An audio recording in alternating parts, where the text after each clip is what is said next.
What we're going to be talking about next is capital budgeting. And again, setting the picture, frame, where we are. Have given money to the deficit spending unit. You can think of this, for now, think of this as a corporation because we're in corporate finance. The corporation invests that money.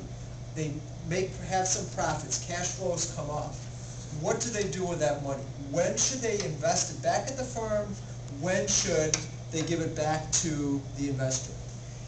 We said on a previous video, this is called capital budgeting. It is deciding what assets we want on our balance sheet.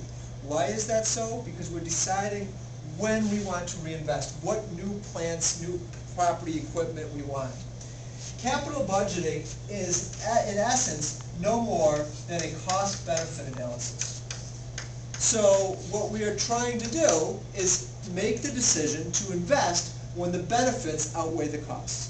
Now in finance we make things a little more difficult than that, and we have to do a series of different ways.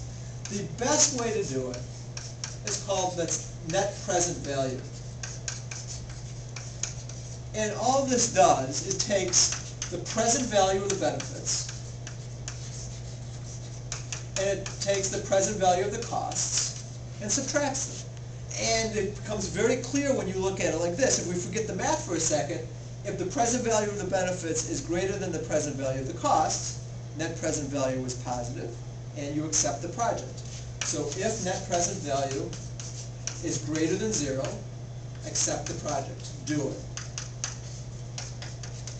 Now we could talk a lot, and we will in class, about other methods, but net present value is so superior that for the videos, for now, that's all we're going to do. Other methods, just for your own purposes, and so for in class you'll know what we're talking about. Internal rate of return, IRR, payback period, discounted payback period.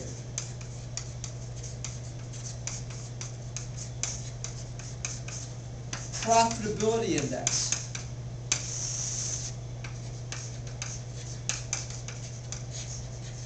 And a whole series which we'll talk about later in the year using real options.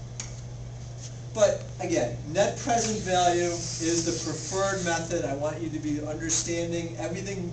In fact, I'm convinced that when I was a student, as soon as I learned net present value, everything else in finance clicked. So if there's only one thing you can get the entire year, it probably should be this, because everything else will make sense from that point on. So net present value is how to decide on what projects to invest in. I said a few minutes ago that capital budgeting, valuation, and capital structure were the three things in any corporate finance class. You will see on the next video that capital budgeting and valuation really are very, very similar. In essence, the same thing. But we'll pick that up next.